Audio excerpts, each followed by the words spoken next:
Guys, and welcome back to my channel. So today we're going to be talking about one very important part of your cake business with this, which is cake pricing, like being able to price your cakes appropriately, and not taking too long to tell your customers, oh, this is how much this should cost. Once you see a cake, you can have like an estimate of how much this cake will cost, and you won't be too way off. Okay, so today we are focusing on whipped cream cakes. I'm going to make more videos for you guys about fondant cakes and buttercream cakes because they're a little bit more labor intensive and they have different aspects of it that you have to consider, especially when pricing. For example, this cake is a bucket fondant cake, but it has like a wine bottle. We have some marshmallows that I just bought and I just slapped on there, and some edible print dollars and stuff. This one is a buttercream cake and it has chocolate on it. This one has flowers, so it's a little bit different costing those.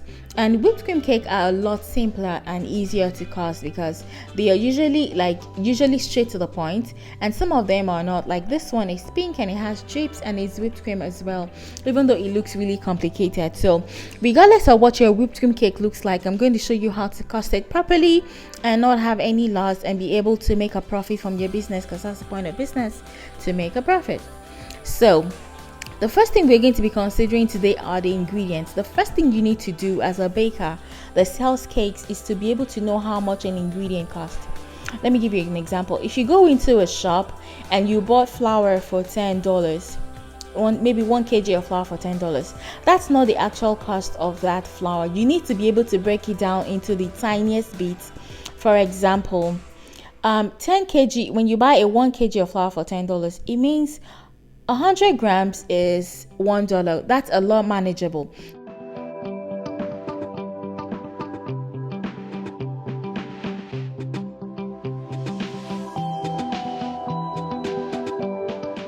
So you want to make sure you divide your ingredients into 3 parts. There are some you measure in grams, there are some you measure in milliliters, and then there are those you measure in units. For example, like I said initially, if you buy a 1 kg of flour for $10, you can't just say, okay, 1 kg of flour is $10, so you want to calculate your price.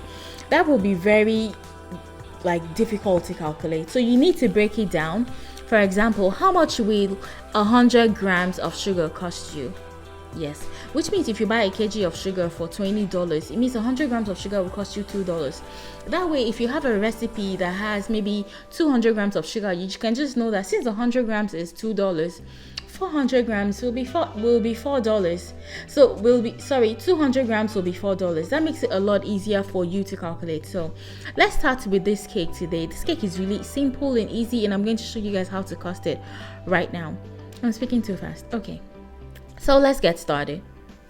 Okay, so number 1 is the ingredients. Today we're going to be considering ingredients, the cost of overhead, and the cost of labor, those 3 things. So number 1 is the ingredients. So sugar, your ingredients is divided into 3 parts: per grams, per milliliters, and in units. So the first part will be per grams. Let's say this cake will take me 10 grams of 200 grams of flour. And 200 grams of flour, after breaking it down, cost me $2. And then it will take 100 grams of sugar, maybe that cost me $1, that's $3. And then baking powder, let's say a tablespoon, after calculating it cost me $0.2. And butter cost me maybe $3 for 500 grams, and I need 500 grams of this.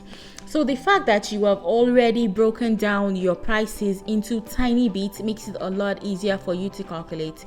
So that way, if you have a 6-inch cake, let's say for example this cake is a 6-inch cake, and then someone else wants this particular cake but in 8 inches, that way you can calculate it specifically for the amount of cake you'll be using, for the amount of frosting you'll be using and everything. So you want to divide every part of your recipe, every part of your ingredient into tiny little parts. That way you can easily calculate it.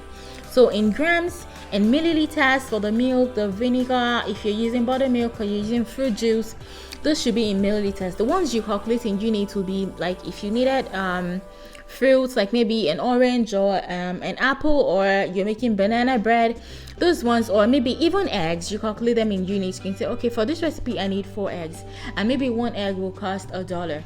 So that way it will be easy for you to put your price together regardless of what you're baking. As long as you have a fixed recipe, you'll have a fixed price. So now we're done with cake costing. Let's go to the cost of overhead. So when I say overhead, I mean electricity and water and equipment. Most people do not remember equipment.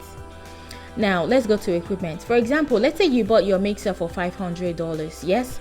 Yes, you're going to end up using your mixer for maybe more than 100 or 200 cakes in its lifetime, or 500 cakes depending on how often you bake. So it's left to you to decide that. Let me give you an example. If I was making a cake and I'm going to use a mixer to mix the cake, I charge like maybe, this hypothetically, I charge maybe $2 for mixing the cake with my mixer, just for the cost of my mixer. Because you're not going to use one cake to pay for the mixer. It's just over time. So I charge $2 for mixing the cake with my mixer. So if I'm also going to make the frosting with a mixer, I can decide, okay, for the frosting I also charge $2. So maybe I'm charging about $4 for mixing the cake with a mixer. So for the cost of overhead, when it comes to equipment, maybe I'm charging $4.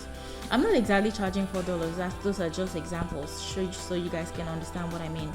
So for the other things, like maybe for my airbrush machine, if I'm going to like maybe airbrush on the cake, maybe I charge $0.5 for that. So I'm going to add it to that if the design of the cake will cost me to use my airbrush.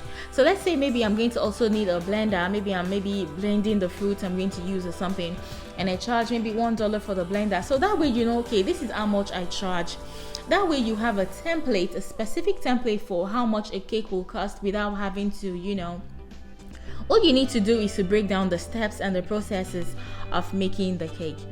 Okay, so that's on that. Electricity, water, all of the things you're going to need, transportation from where you bought it and all of that, and also the equipment. Don't forget the equipment. That's very important because those things do not pay for themselves, and cake equipment are expensive. Okay, so the next thing we're going to think about is labor. This is my favorite part. You need to pay yourself, guys. For the first 3-4 years of my business, what am I saying 3-4 years? Almost 6 years. I wasn't paying myself. Yeah, I was a student and I was doing it part-time, so it was easy, and I was still getting some pocket money from home. So it was easy for me to overlook paying myself, but you need to pay yourself. One reason why you need to pay yourself is because a laborer deserves his wages, and if you're earning wages from your work, you pay more attention and you're more likely to give your best into it. And number 2 is the fact that your cake won't be underpriced. Because if you're not paying yourself, your cake most likely is underpriced, because everybody that goes to work deserves to get paid. See your cake business as your job. Even if it is a part-time job, you need to get paid for the work you do. Even if you enjoy it, you need to get paid for the work you do. It's just how the world is, guys. Shit doesn't pay for itself. You have to pay for the life you live, for your apartment, for basic stuff of life, and you have to pay from the work you do, which is cake making. So when you're costing the cost of labor, there are 3 things you should remember. It includes your time, because you're using your time, you're using your expertise. And the first thing you should remember is the mixing time. The time it took you to mix this cake. Maybe it will take you maybe 10 minutes to, put together, sieve the ingredients, mix it in your mixer, pour it into, preheat your oven, pour it into the oven, into the pan, and then bake. You have to calculate the mixing time. And then the baking time. This is kind of dicey because a lot of bakers don't calculate the baking time. I don't do it too, actually, because personally for me, I feel like I don't sit with the cake in the oven. So why should I charge the customer for the cake being in the oven, since I already charged them for using the oven in the first place? Because I charge you for every single one of my equipment, even if it's going to be $0.1. Yes, it is that serious. Okay, so it depends on you if you want to charge for the baking time. I don't personally charge for the baking time. Okay, so the next thing you want to do is the frosting time, which is very important. A cake like this one I'm making right now will take me about, if I'm not filming makes it take a lot longer, because you have to use some angles and make sure it's seen and everything. Normally if I have a cake like this, in 30 minutes I'm done. 30 minutes is even long. In 15 minutes, but I like to say 30 minutes, so I won't be in a hurry and I can take my time. In maximum 30 minutes I'm done with this cake, and it will be beautiful. The time I spend on this cake will be different from the time someone else spends on it, based on expertise. I've been decorating cakes for about 8-9 years now, so When I first started, a cake like this would take me like 2 hours to decorate, but now it should take me like maybe less than 30 minutes. So a cake like this, I will take me less than 30 minutes. Usually I take 1/3 of the price of the 1/3 of the cost price for myself as the baker. I don't know if that makes sense to you guys. So you need to, let me repeat the things I've said from the beginning. You need to calculate the cost of ingredients per unit grams. For example, I don't like to use grams because it's too tiny, so I like to use 100 grams. For example, if 100 grams of sugar will cost you $2, that way it's easy for you to calculate your recipe and be able to know that, okay, this is an 8-inch cake, this is my recipe and this is how much it will cost. Okay, so I have a cake pricing template that I'm working on at the moment, and when it's ready, it's going to be in the description box below. If it's not there, then it is not ready, and it's not going to be free, guys. I don't know how much it will be yet, but it won't be free.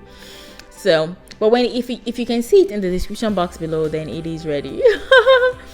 Anyway, so the next thing you want to think about once you've thought about the cost of ingredients per grams in meals and in units is the cost of overhead, which includes the electricity you use, the water, the accommodation, because if you had a shop, you'd be paying for the shop. So your kitchen is your shop if you're a home baker.